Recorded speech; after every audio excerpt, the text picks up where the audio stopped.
Bien, vamos entonces a continuar con el reino Animalia.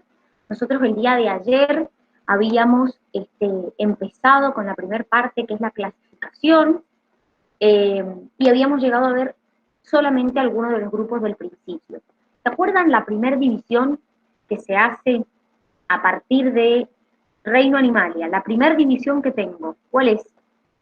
Radial y bilateral, los dos clados, digamos. Pero eso dentro de, porque primero tengo una división más, que es en subreinos, que tengo subreino Parazoa, subreino Mesozoa y subreino Eumetazoa. Esta es como la primera división que hago dentro del reino eh, Animalia, los tres subreinos, Parazoa, Mesozoa y Eumetazoa.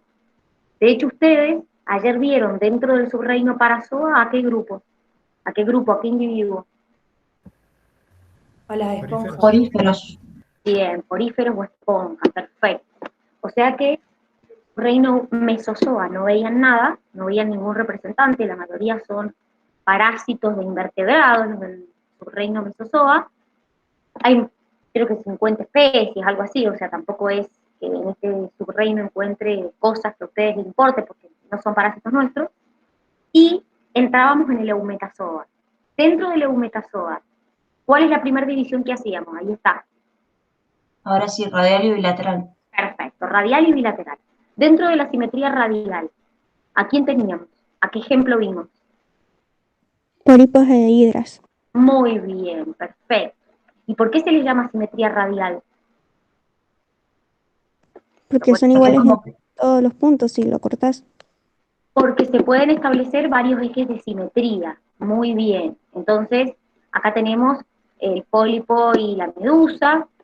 Y recuerden que los individuos que tienen simetría radial, que son estos que estamos viendo, son individuos que son diplásticos.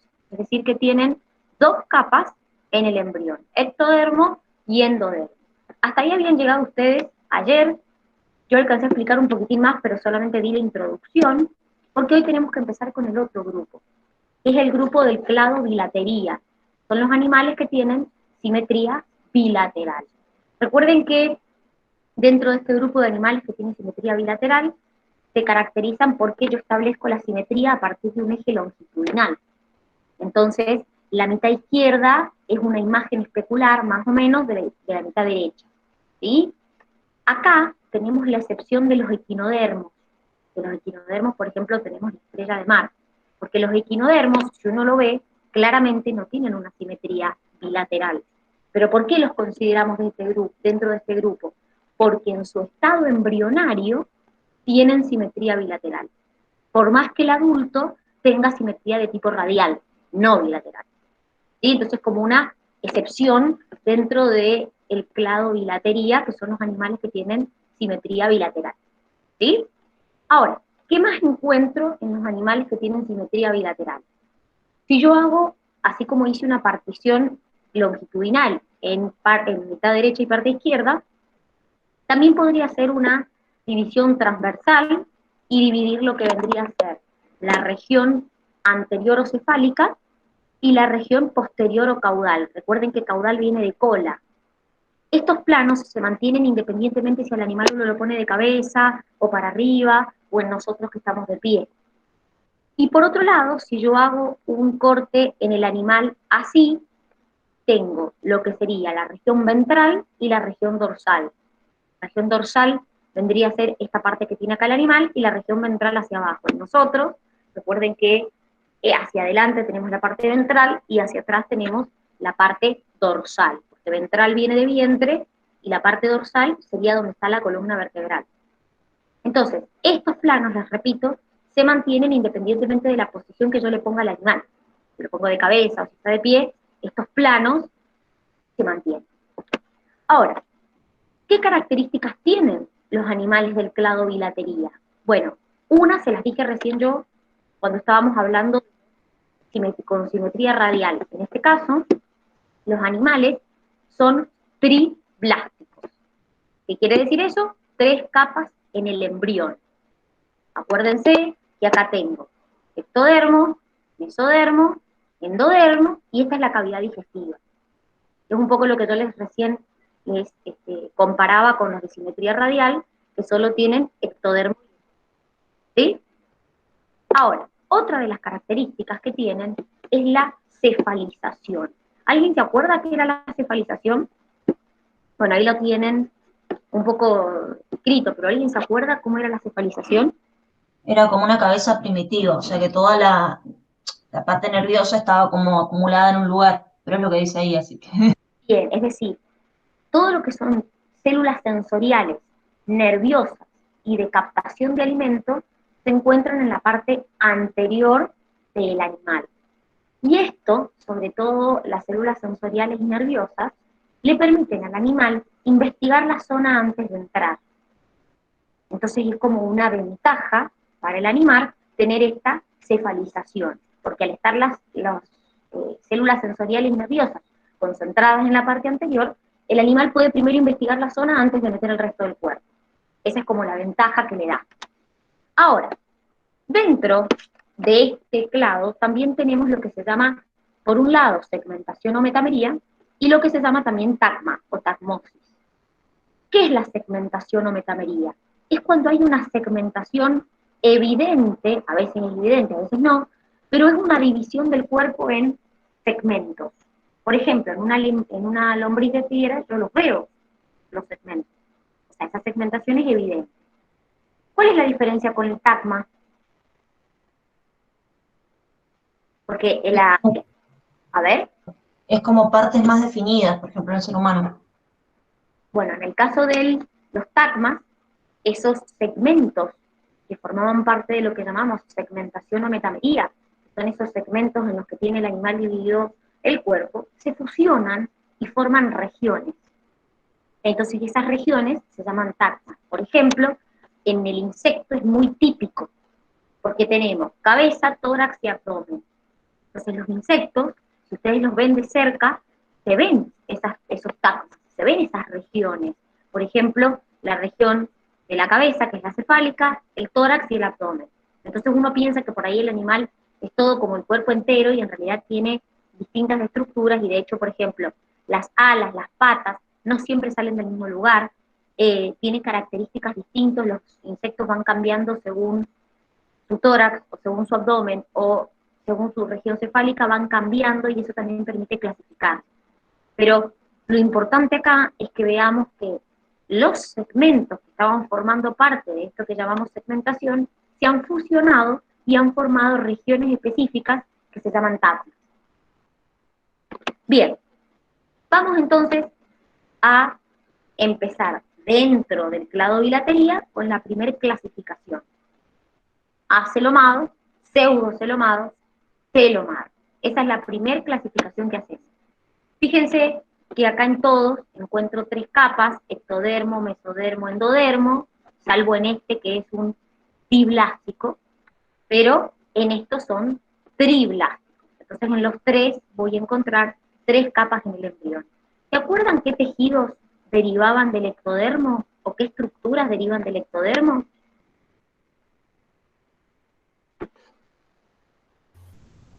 Del endodermo, órganos digestivos y el tejido muscular.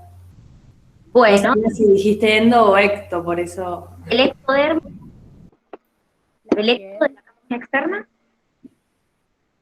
¿qué derivaba? la piel, ¿Y qué más? Muy bien. ¿Y el sistema? Nervioso. Muy bien, perfecto. ¿Y del mesodermo, que es la capa del medio? El tejido conectivo. Muy bien. La mayoría del resto de las partes del cuerpo. Entonces, de las tres capas que nosotros tenemos en el embrión, van a derivar distintas estructuras. Empezamos con la primera clasificación, que es en acelomado, pseudocelomado y celomado. Acelomado, tres capas sin celomas. No hay ningún tipo de cavidad, salvo la cavidad digestiva. Pseudocelomado, tres capas, el celoma es un pseudoceloma, no es un celoma verdadero. ¿Por qué? Porque la cavidad se encuentra entre el mesodermo y el endodermo. Entonces la cavidad está en el medio de los dos. A eso es lo que le denominábamos pseudoceloma. Y celoma verdadero, la cavidad está dentro del mesodermo, que es lo que vemos acá. Entonces tengo ectodermo, el mesodermo con la cavidad dentro, y posteriormente el endodermo. Entonces vamos a empezar a ver los distintos grupos que hay dentro de los acelomados, dentro de los pseudocelomados y dentro de los celomados. Empezamos con los acelomados. Como les dijimos, y de hecho es algo que uno hasta lo puede ver a simple vista, son muy simples estos animales, ¿sí? No hay una cavidad corporal, solamente existe la cavidad digestiva. ¿Pero por qué los vemos? Y porque la realidad es que nosotros dentro de los acelomados vemos los que pueden llegarnos a afectar a nosotros. No vemos todos los acelomados, ¿sí? Los que pueden ser, por ejemplo, parásitos para el ser humano. Entonces, dentro del acelomado tenemos el filum Platel-Minto, que como les dice acá, significa gusano chato, gusano plano. Entonces no es el típico gusano cilíndrico que uno conoce. Dentro de este tenemos algunas características, como por ejemplo que la cavidad digestiva tiene una sola abertura, esta boca, que tanto la circulación como la respiración la hacen por procesos de difusión. ¿Qué significa por procesos de difusión simple? A ver. Los compuestos químicos viajan por un gradiente de concentración, o sea que lo absorben por la piel, digamos. Exactamente, muy bien. Es decir, que en este caso no voy a contar con un sistema respiratorio ni tampoco con un sistema circulatorio desarrollado. Tienen nivel de organización hasta lo que vendría a ser órgano y tienen una cabeza muy rudimentaria, pero su sistema nervioso es un sistema nervioso simple, tienen 2 ganglios en la posición anterior y tienen 2 cordones nerviosos que recorren longitudinalmente todo el cuerpo del animal. Pero es un sistema nervioso muy simple. Cuando hablamos del proceso de excreción de estos animales, la excreción se hace por protonefridios. Ustedes después van a ver cuando veamos excretor, bien la diferencia entre cada tipo de aparato excretor, pero la realidad es que el protonefridio es como la estructura más primitiva de excreción, ¿sí? Es decir, básicamente es un tubo que tiene ramificaciones, y en ese tubo es un tubo ciego, y en esas ramificaciones hay en los extremos lo que se llaman células flamígeras. Flamígeras viene de flama, ¿por qué? Porque son células flageladas que cuando se mueven, se baten, lo que hacen es producir un movimiento de el líquido, en este caso como excretor de los desechos. Entonces generan una corriente que va empujando el desecho. Para eso sirven las células flamígeras. Entonces tienen en el extremo un poro por donde ese desecho va saliendo. Pero lo que hace que ese desecho salga es el movimiento de estas células flamígeras que se baten y me generan la corriente. Entonces, este sistema excretor es un sistema excretor muy primitivo, de hecho es el más primitivo de todos, porque nosotros tenemos como el más evolucionado, pero hay un intermedio, que son los mesonefros. Pero bueno, es la manera en que excreta. Dentro de este grupo vamos a tener 4 clases: turbelaria, monogenia y tremátoda y sexto. Lo que pasa es que ustedes la turbelaria y la monogenia no la ven. La realidad es que hay más de 20.000 especies distintas de Platel-Minto. La turbelaria y la monogenia no la vemos porque, por ejemplo, la monogenia son parásitos generalmente de peces y la turbelaria son de vida libre. Entonces, estos son los que afectan al humano, por eso son los que la facultó, que son la clase tremátoda y la clase sexto. Entonces, vamos a empezar primero con la clase tremátoda. Es lo que nosotros le llamamos las duelas.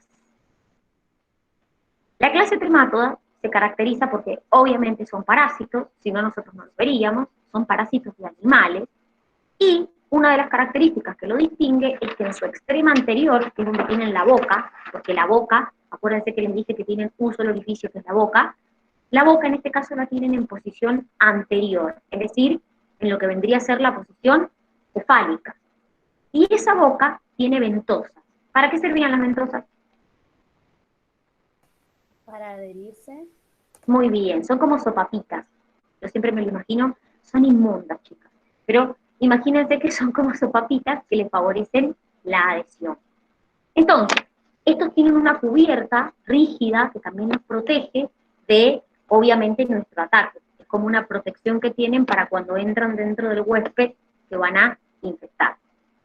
Dentro de la clase tremátoda tenemos a nuestra querida fasciola hepática, causante de la fasciolasis o fasciolosis.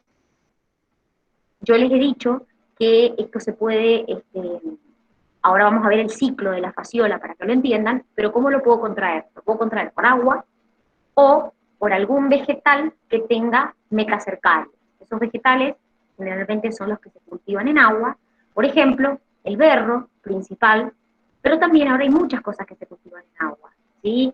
También la alfalfa, la lechuga. Entonces, no hay solamente el berro, también hay otros vegetales que lo pueden tener. Yo siempre cuento el ejemplo de que, bueno, hay zonas de acá de Mendoza, como por ejemplo la zona de la Valle, que el berro se cultiva alrededor de la sequía, en la orilla de la sequía. Entonces, ¿por qué? Porque de esa manera como que se va regando. Entonces, obviamente la fasciola aprovecha eso para enquistarse en el vegetal. Como el vegetal yo no lo cocino, porque nadie cocina una lechuga ni un berro, porque son vegetales que se consumen frescos, ese es el problema. Y ahí es cuando incorporo la metacercaria, que básicamente una metacercaria es la larva enquistada y latente. Ahora lo vamos a ver, les voy a mostrar el ciclo. Este ciclo incluye un hospedero intermediario y un hospedero definitivo. Obviamente el hospedero definitivo somos nosotros y otros animales herbívoros, y el hospedero intermediario son los caracoles, un caracol puntual, que ahí lo tienen, que es el caracol de género Limnea. ¿Qué síntomas puedo tener? Primero, dolor en el epigastrio, hepatomegalia, acuérdense que es un agrandamiento en el hígado, náuseas, vómitos, diarrea. Bueno, la realidad es que esos síntomas son comunes a muchas cosas, cualquier intoxicación me da náusea, vómito y diarrea, ¿sí? Pero el problema de esto es que empieza a haber una falla hepática. Entonces, como empieza a haber, una falla hepática, por eso se llama fasciola hepática. Y entonces ahí es como cuando es una característica típica de la fasciolasis. Y acá les voy a mostrar el ciclo, hay que inmunda que es, obviamente es microscópica, pero vamos a ver un poquito el ciclo, que creo que esto no me acuerdo si el año pasado lo vimos, pero sí, que les muestro. Una falla hepática es una falla en el hígado. Es decir, el hígado no empieza a funcionar correctamente, entonces como no empieza a funcionar correctamente, el hígado, chicos, para que se den una idea, siempre lo decimos con la Gise, es tan importante como el corazón. Hay gente que dice, no, porque el corazón y los pulmones son... No, el hígado, chicos, cuando ven las funciones que tienen, es tan importante como el corazón. Entonces una falla hepática a uno le puede dar un montón de síntomas distintos. Y vamos a ver por qué afecta el hígado. Miren, el ciclo que tienen ahí es el ciclo de la fasciola. Ahora se los voy a ir explicando. ¿Cómo es el ciclo de la fasciola hepática? Esperen que alguien quería entrar. ¿Cómo es el ciclo de la fasciola hepática? Bueno, depende de dónde lo iniciemos al ciclo. Pero supongamos que yo lo empiezo desde que la persona lo incorpora. Acá tiene número, pero supongamos que yo lo empiezo desde la persona que lo incorpora. ¿Qué incorpora esa persona? O es herbívoro, porque también su huésped definitivo puede ser un herbívoro, una vaca, una cabrita. Bueno, uno ingiere la metacercaria. ¿Dónde está esa metacercaria? O en el agua, o en alguna planta enquistada. Entonces, ¿qué es la metacercaria? Es la larva enquistada y latente. Vamos a ver cómo llego a ese estado. Lo consumimos, lo ingiero, llega a mi duodeno, aquí, y se desenquista. Se sale de su quiste. Cuando se sale del quiste, lo que ocurre es que ahí permanece un tiempo esa fasciola en el duodeno, y lo que ocurre es lo siguiente. Al desenquistarse, migran a través de la pared intestinal hacia, ahí está el porqué, hacia el hígado, ingresa a los conductos biliares y se desarrolla ahí hasta alcanzar la adultez. Se desarrollan los conductos biliares hasta alcanzar la adultez. Entonces empieza a tapar los conductos biliares. Por eso es que nosotros le llamamos fasciola hepática, porque justamente cuando se desenquista va hacia el conducto biliar y ahí se desarrolla hasta que llega al estadio adulto. obviamente ese hígado, al tener los conductos biliares tapados, empieza a fallar, empieza a presentar fallas. Ahora, veamos cómo llego yo a tener o a poder consumir esa metacercaria. ¿Cómo la ingiero? Bueno, para eso tenemos que ver esta parte del ciclo, que es la que nos falta. ¿Qué es lo que ocurre? Sigamos por acá, vamos por esta etapa. Lo que ocurre es lo siguiente. Los huevos anembrionados se secretan y se eliminan por las heces. Es decir, yo voy a eliminar estos huevos con mis heces. Esos huevos pasan al agua, porque obviamente, ¿qué pasó con mis heces para que lleguen al agua, chicos? Alguien contaminó de alguna manera el agua.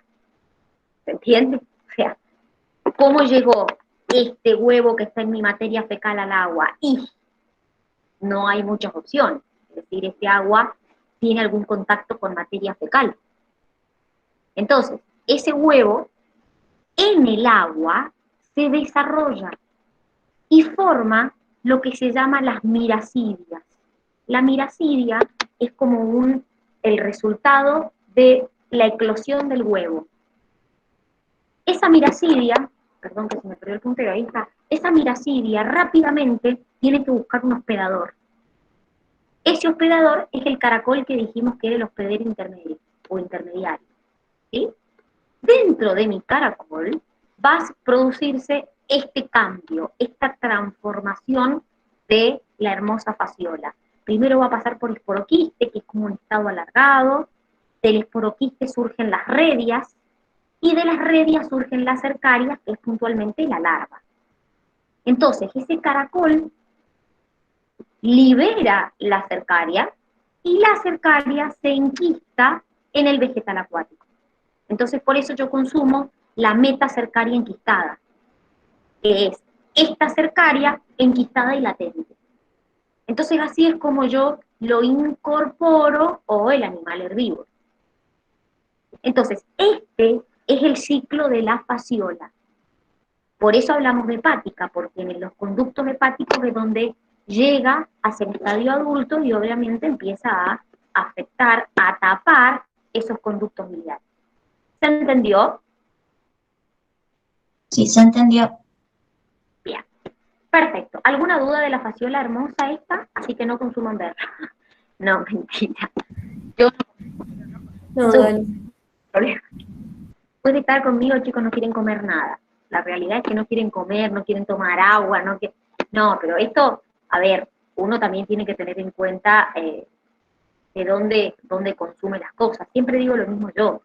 O sea, a ver, el tema del berro es un problema porque no se ve a simple vista. En realidad ninguno de estos se ve a simple vista. Entonces, bueno, uno no sabe si realmente lo tiene o no lo tiene, y el problema es que no se cocinan, porque si se cocinaran no habría problema, pero nadie cocina el berro o la lechuga o la alfalfa. ¿Sí? Y en el caso del agua, si el agua es potable o el agua está hervida, no habría problema. El problema es que cuando uno va y se toma en un río agua que vaya a saber de dónde viene. Ahí está el problema. ¿Sí? Bien, vamos entonces con el siguiente grupo, Schistosoma manzonio. Seguimos dentro de este grupo de los acelomados. Obviamente produce la esquistosomiasis. En este caso, la larva hermosa penetra a través de la piel. La persona se mete en el agua y se voy a nadar un ratito. Y la larva penetra a través de la piel. En este caso, el hospedero intermediario es otro caracol que es del género Dionfalaria, y nosotros somos los hospederos definitivos. Esquistosoma produce dolor, me produce hemorragia, me produce anemia y disentería. Lo hemos estado hablando el tema de la disentería, porque hemos visto, por ejemplo, las amebas que producen disentería o algunas bacterias. ¿Por qué pasa esto? Porque hay un bloqueo de vasos sanguíneos en el hígado y en el vaso, porque los huevos de este esquistosoma se quedan en los vasos sanguíneos del hígado y desgarran los tejidos con espinas que tienen. Entonces, por eso se dan estos síntomas, por ejemplo, de la anemia, de las hemorragias. Esquistosoma también lo puedo consumir, o sea, en este caso tiene que penetrar la piel, pero obviamente ahí está el hermoso esquistosoma, miren qué bonito. ¿Y cómo es el ciclo de esquistosoma? En este caso, sigo dentro de la clase Trematos. ¿Cómo es el ciclo? Bueno, en el caso de esquistosoma, es un poco más complicado porque penetra la piel, o sea, no lo ingiero, sino que atraviesa mi piel. ¿Cómo es el ciclo de esquistosoma? La realidad es así. Los huevos de esquistosoma, esperen que les voy a ir diciendo más o menos por dónde estamos, vamos por donde quieran, pero la realidad es esta. Imaginémonos que penetra mi piel, ¿sí? Lo que penetra mi piel y es la cercaria de esquistosoma. Penetra mi piel, una vez que yo penetró mi piel, pierde la cercaria la cola, eso es importante, y se transforma en un estadio que se llama esquistosómula. Pasa a la circulación, migran al hígado y maduran hasta estado adulto. ¿Qué quiere decir? Acá otra vez tenemos los que nos están afectando. Es decir, ¿qué es lo que quiere decir esto? Cuando viajan al hígado, maduran hasta convertirse en adultos. Entonces, el macho y la hembra son inmundos, se aparean y migran a las venas del intestino o la vejiga, porque depende de la especie, hay especies que van hacia el intestino y hay especies que van a la vejiga, y permanecen en ese lugar donde la hembra empieza a poner los huevos. Entonces, fíjense, acá está lo que les estoy explicando, migra a, depende de la especie, por eso acá fíjense que dice orina o heces, porque algunos van hacia la vejiga y otros van hacia el intestino, ahí está la diferencia, y una vez que yo las elimino por la orina o por mis heces, el huevo eclosiona en el agua y otra vez me forma los miracidios. El miracidio penetra en el caracol y dentro del caracol, porque acá recuerden que tenemos otro género de caracol, pero lo que ocurre es que dentro del caracol el miracidio se convierte en esporocito y luego forma la cercaria. Esa cercaria nada en el agua y así es como en el agua penetra la piel del humano que entró. Entonces, en este caso, la cercaria nada y es la cercaria la que ingresa por medio de la piel. Por eso es que nosotros les contamos el tema de los síntomas que produce, los síntomas que produce esquistosoma. ¿Se entiende? Sí, se entiende. ¿Alguna duda hasta acá? Yo ¿No? quiero ver si entendí nomás. O sea, de la piel pasa la sangre, pasa al hígado, después en el intestino ponen los, o sea, se apalea, ponen los huevos, después por las heces los elimino, en el agua eclosiona, y después el caracol, en el caracol madura metacercaria y se repite todo, ¿así? Es decir, en el caracol eclosiona, te forma el miracidio, y del miracidio se convierte en otro estadio que se llama esporocito o esporoquiste, y de ahí se forma la cercaria, que es la larvita, que nada y va hacia el humano. Entiendo, gracias. Perfecto. Bien, están callados hoy día, ¿qué les pasa? Están dormidos, es muy temprano. Bueno, vamos ahora con la clase céstodas.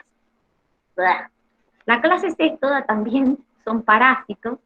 En este caso recuerden que tienen ganchos y ventosas en el extremo anterior, y el cuerpo está separado en proglótides que puede llegar a tener hasta 2000. La particularidad de acá es que son hermafroditas, son asquerosos. Son hermafroditas, es decir, tienen los dos sexos y no tienen sistema digestivo. Obviamente tenemos a las hermosas tenias acá. Hay distintos tipos de tenia, la saginata, la solium, la pisiformis. Recuerden que esto se da por consumo de carne mal cocida. Entonces los síntomas, bueno, son distintos dependiendo de la teniasis, pero también pueden producir cisticercosis. La cisticercosis es producida por la tenia solium, que es la tenia del cerdo, y ahora vamos a ver dónde se puede llegar a hospedar, diríamos. Se los muestro acá. La tenia solium puede llegar a afectar el cerebro, los ojos o los tejidos subcutáneos. Entonces produce la cisticercosis. La tenia saginata es la tenia de la vaca. Entonces, Dani, me- perdón, ¿qué son las proglótides? los proglótides son los segmentitos que están formando parte de la tenia. Estos que tenemos Ah, acá. bien. A ver. Ay, no, qué impresión, son asquerosos, perdón. Miren, estos segmentitos que tienen acá son los proglótides. Son los segmentos que forman parte del animal. Estos que tienen acá. Ah, Pueden tener bien. hasta... ¿Sí? Entonces, ya vamos a ver qué hay en cada proglótide. Pero la tenia saginata es la tenia de la vaca, por lo tanto el huésped intermediario es la vaca y el definitivo nosotros. La tenia solium es la del cerdo, entonces el intermediario es el cerdo y el definitivo nosotros. Y la pisiforme, al menos no nos afecta, es la del perro, o sea, el huésped intermediario es un pez y el definitivo es un perro. ¿Por qué hemos puesto esto? Esto es una comparación entre la tenia solium y la tenia saginata. Cerdo, vaca. Tienen algunas diferencias. Por ejemplo, el escólex, para el que no sabe, es la parte anterior del animal a donde se encuentran las estructuras donde come y también las estructuras a donde se adhiere. Entonces, por ejemplo, esta que es la tenia solium tiene ventosas. Esto que está acá arriba se llama rostelo. Es como una protuberancia que tiene el bicho inmundo y fíjense que acá está rodeado de ganchos. ¿Ven? Que tiene todos ganchos. Los ganchos son como si fueran uñitas de gato. Así son más o menos, para que se den una idea. Entonces, en esta tenia, que es la solium, yo veo ventosas en el escólex y los ganchos que están rodeando el rostelo. En esta, que es la tenia saginata, fíjense que tiene ventosas, pero no tiene rostelo y tampoco tiene ganchos. ¿Qué más tengo? Los proglótides, acá, ¿saben lo que significa proglótides grávidos? Que tienen huevos adentro, chicos. Son inmundos por donde los miren. Esos proglótides adentro tienen menos de 12 ramas uterinas, y acá tienen más de 12 ramas uterinas, porque cada, como les decía yo, cada proglótide tiene un poro femenino y un poro masculino, es decir, tiene un poro uterino y un poro genital. Entonces, ¿qué es lo que ocurre? Como son hermafroditas, por eso tiene en cada proglótide tiene estos sexos o los dos sexos.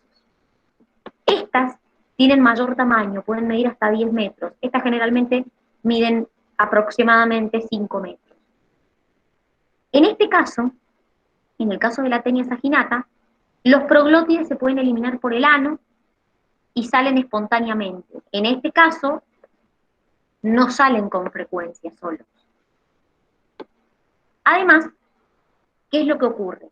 Y eso se los quería comentar. Ay, no tengo la imagen acá, pero si ustedes se fijan en una imagen del cuadernillo, me gustaría que la veamos, a la imagen. No sé si ustedes tienen el cuadernillo abierto, pero la imagen está en la página 10. ¿La tienen abierta a la imagen? Que dice tenia saginata. Sí, sí. Bien, bueno, fíjense, donde dice proglótides inmaduros, no sé si alcanzan a ver que están cerca del cuello, de la inmundicia esta. Bueno, los proglótides inmaduros son proglótides que todavía no tienen los órganos sexuales desarrollados. Y a medida que voy avanzando en la longitud del cuerpo del bicharraco que dice proglótide maduro, es porque en ese proglótide maduro están ya los órganos sexuales desarrollados. Y fíjense que le han hecho como un zoom a un proglótide, que ahí lo tienen, obviamente maduro, y fíjense que tiene útero, tiene el poro genital, tiene testículos, tiene vagina, porque en cada proglótide maduro tengo los dos sexos. Entonces, la diferencia entre el proglótide inmaduro y el maduro es que en el inmaduro, que son los que están cerca del cuello y de la cabeza, todavía el órgano sexual, los órganos, mejor dicho, sexuales, no están desarrollados.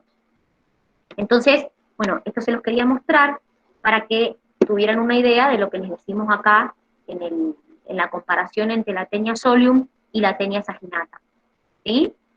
Entonces, cuando habla de escólex, repito, es la parte cefálica del animal, es la parte donde están las estructuras por donde come y las estructuras para adherirse, que pueden ser ventosas o ganchos, o ambas. Acá, por ejemplo, tengo ventosas y tengo ganchos acá arriba. Acá solamente tengo ventosas, no tengo ganchos en la tenia saginata. ¿Se entiende la diferencia? Ahora vamos a ver cómo la podemos contraer, pero miren qué bonitas que son, niñas. Son inmundas, chicos, postas, son asquerosas, pero bueno, ¿cómo sería el ciclo de esta teniasis? Bueno, ¿cómo la podemos ingerir? Hemos consumido carne cruda o mal cocida, entonces nosotros lo que ingerimos es los cisticercos, que básicamente están en los músculos del animal, que es lo que nosotros nos comemos. Nosotros nos comemos, cuando se come carne, come el músculo del animal. Entonces, yo incorporo el escólex, que es la parte, esa protuberancia que les dije yo, se adhiere a la pared del intestino de nuestro hermoso individuo y empieza a desarrollarse como loca, incorporando los proglótidos. ¿Qué es lo que ocurre? Ponen huevos. Entonces, esos huevos o proglótides grávidos en las heces pasan al medio y otra vez son ingeridos esos huevos por los cerdos o por los humanos. Lo que pasa es que la larva, después de ese huevo se forma una larva, atraviesa la pared intestinal y otra vez se enquista en la musculatura y otra vez vuelvo a lo mismo. Acá les voy a hacer una aclaración. Los cisticercos, cuando los incorporo, pueden hacer este ciclo o pueden enquistarse, así como se enquistan en el músculo, pueden afectar órganos como por ejemplo el cerebro o los ojos. Si ustedes buscan en internet, acá no pusimos fotos, pero si ustedes buscan cisticercosis, les va a aparecer una imagen como del cerebro y a los cisticercos almacenados. Y en los ojos, cuando aparecen los cisticercos, salen como los ojos todos inflamados, porque obviamente están acumulados ahí los cisticercos del animal. Entonces, en este caso lo contraigo por consumir carne cruda o mal cocida. ¿Se entienden las hermosas tenias? Sí, son re lindas. Sí. Son inmundas, chicos. Después de esto, búscalo porque si vos pones cisticercosis sale una imagen de se llama neurocisticercosis cuando afecta el encéfalo, o sea, el cerebro, y si los buscas también en la vista, en los ojos, cuando se acumulan, vas a ver cómo se ven los ojos como hinchados. Son inmundos. Pero bueno. Claro. Bellos, todos son bellos, chicos. Bellos, pero es como bueno. Dentro de todo, bueno, no sé si alguno ha tenido perros, bebés, porque no sé si, o sea, yo no, bueno, no tengo hijos, pero cuando ves el parásito en la materia fecal, que no es este, obviamente, son los que vamos a ver ahora, es como que decís, ¿qué hago? Porque son inmundos, chicos, realmente son inmundos. Yo siempre cuento la anécdota de que bueno, todos mis perros son recogidos de la calle, y los perros que vienen de la calle están llenos de parásitos, imagínense que comen cualquier cosa. Y cuando levanté a una de mis perras, era chiquita, era bebé, bueno, me quedé a la noche cuidándola, vomitaba, largaba diarrea y largaba parásitos.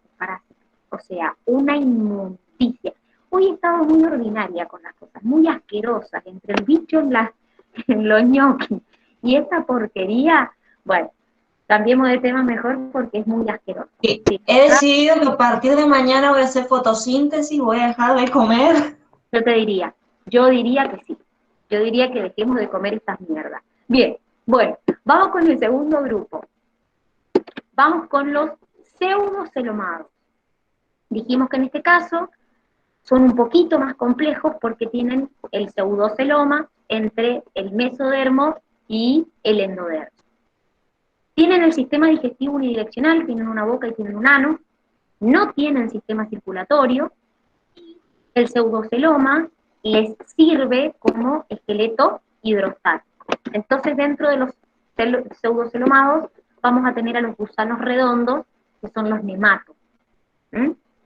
Estos pueden ser parásitos o de vida libre, también son inmundos, lo que pasa es que, bueno, tienen una cutícula gruesa que la van mudando, la van cambiando a esa cutícula, y la boca, alrededor de la boca tienen de 3 a 6 labios y tienen receptores sensoriales.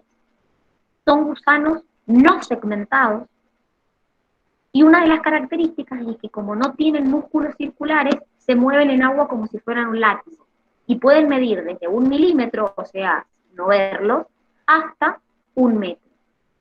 Como les dije, su sistema digestivo tiene boca y ano, y frecuentemente tienen estiletes perforantes, que como si fueran uñitas también, imagínenselo, donde perforan para poder agarrarse.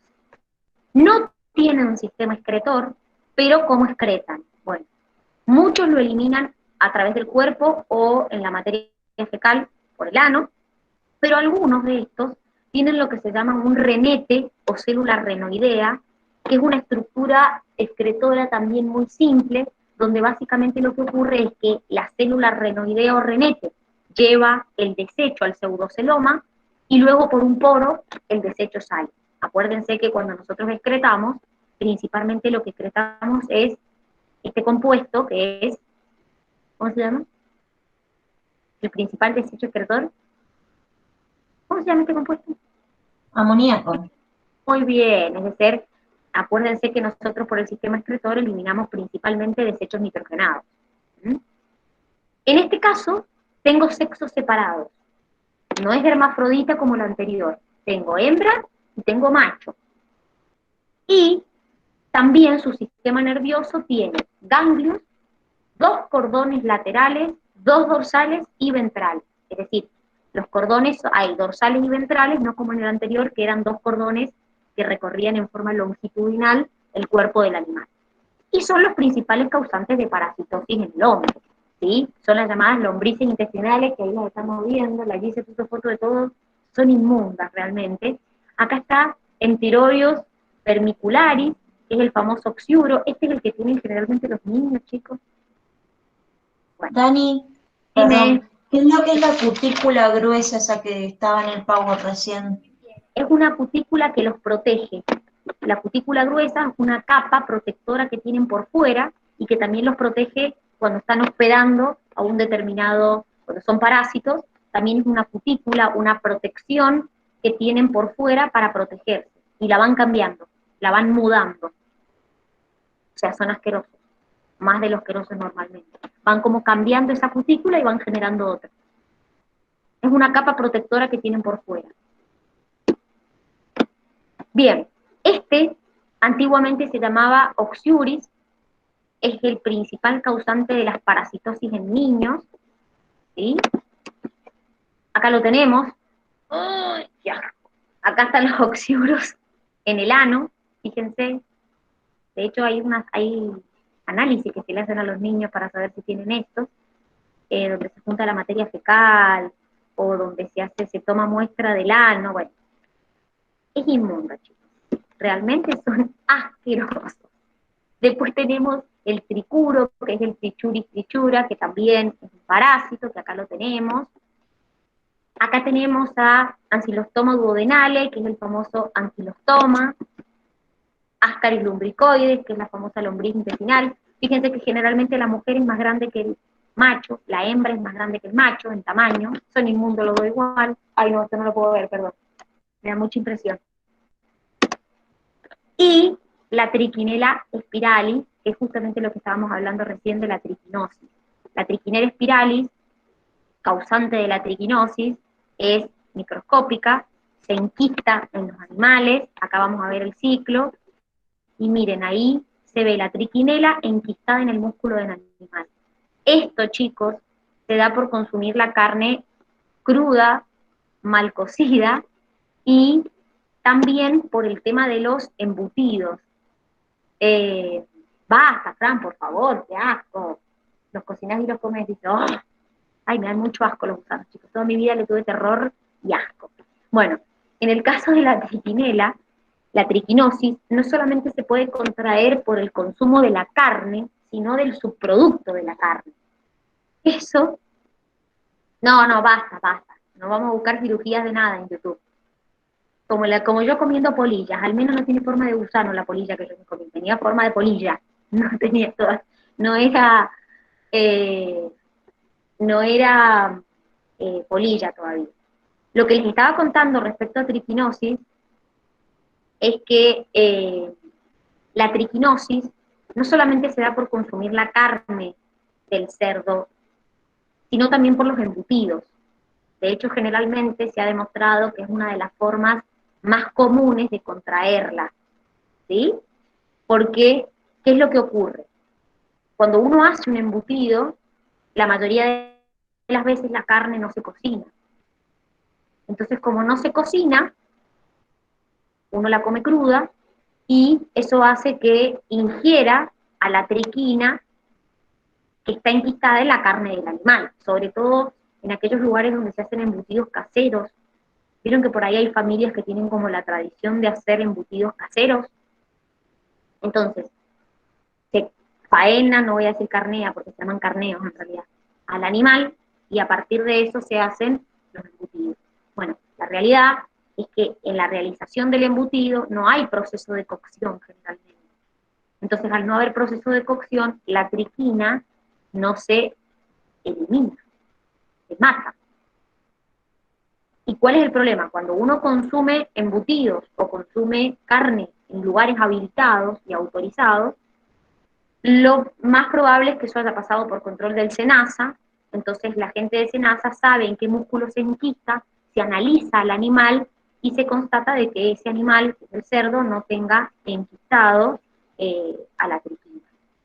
Cuando uno lo hace en su casa, o compra en lugares donde se hace faena clandestina, hay nadie que controle.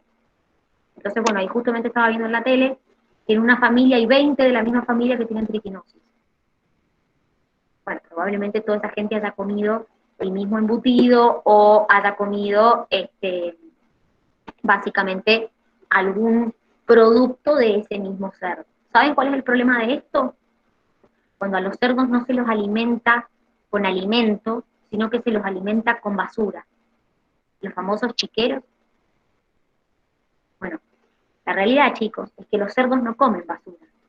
El cerdo debe comer alimento. Viene así como viene alimento para las vacas, viene alimento para los cerdos. El problema es que claramente esta gente que alimenta al cerdo así, no estudiaron eso. Entonces cree que como el cerdo come cualquier cosa, lo tiran en los basurales para que el cerdo se alimente. Entonces, ¿cómo es el proceso de la triquina? Que ahí lo están viendo. Nosotros consumimos la carne poco cocida o directamente cruda, si es un embutido, y en el músculo está enquistado la larva. Ingresa, en el intestino delgado se desenquista, y lo que ocurre es que nosotros por medio del intestino liberamos larvas también. Los que no se enquistan, se liberan. En nosotros también se enquistan en los músculos. Y dicen que produce unos dolores espantosos. O sea, dolores musculares terribles. Una vez que la larva está enquistada en el músculo, es cuando produce... No, bueno, pero estoy contando cómo es, no estoy inventando nada. Miren, la imagen está. Yo no he dicho nada. Entonces, uno consume el animal, ¿y por qué a ese animal llegó? ¿Y por qué llegó a ese animal? Porque la realidad, chicos, es que generalmente comen de la basura. Y en la basura hay roedores. ¿Sí? Entonces, lo que ocurre es que el mismo animal enquista la larva, ¿sí? O la rata, o se come las ratas. Entonces, esto es un ciclo que se repite. Si uno cocina correctamente la carne, no pasa nada. El tema es a la gente que le gusta, bueno, vieron que con el cerdo es como que dicen, no, el cerdo no, crudo no. Bueno, generalmente es por esto de la triquinosis que no. Porque la realidad es que si uno lo cocina correctamente a la carne, no hay problema. Como les dije, la mayoría de las veces esto pasa en la gente por el consumo de embutido. Como en el embutido no se cocina la carne, entonces generalmente esto pasa cuando uno consume el cerdo, no en el estado de, diríamos, de carne, sino como embutido. Ahí es donde se da como el mayor problema porque no se cocina. Y obviamente, si yo, no sé, aplico muchas veces en eso sal, la sal no me elimina la larva. Entonces, bueno, es como les digo, si uno cocina correctamente, no pasa nada. Y si uno compra en lugares donde están habilitados, no pasa nada. El problema es cuando uno consume carne o embutidos en lugares que no están habilitados. Y ahí no hay control de SENASA. Cuando se hace cuando se hacen los controles de SENASA, se inspeccionan músculos especiales del cerdo donde se saben que la triquina se enquista. Se hace un análisis y se analiza que no tenga ese cerdo la triquina inquistada. Obviamente si lo tiene, esa carne no puede salir a la venta. Dani, una pregunta, ¿qué pasa si una persona se agarra tipo triquinosis? ¿Se puede curar o es como ya te la agarraste, ya fue? No, sí se puede curar, pero dicen que la triquinosis produce dolores muy fuertes. Sí se puede curar, no sola, se requiere un tratamiento, pero al principio el problema de la triquinosis, a ver, en principio cuando vos tenés triquinosis te da síntomas como de una intoxicación normal, diarrea, vómito, o cualquier intoxicación. El problema son como los pasos después de la triquinosis, que se enquista y te produce dolores musculares también muy fuertes. ¿Sí? Entonces, al enquistarse en los músculos, se puede enquistar en el corazón, se puede enquistar en los músculos respiratorios, porque se enquista en cualquier músculo, no eligen qué músculo enquistarse.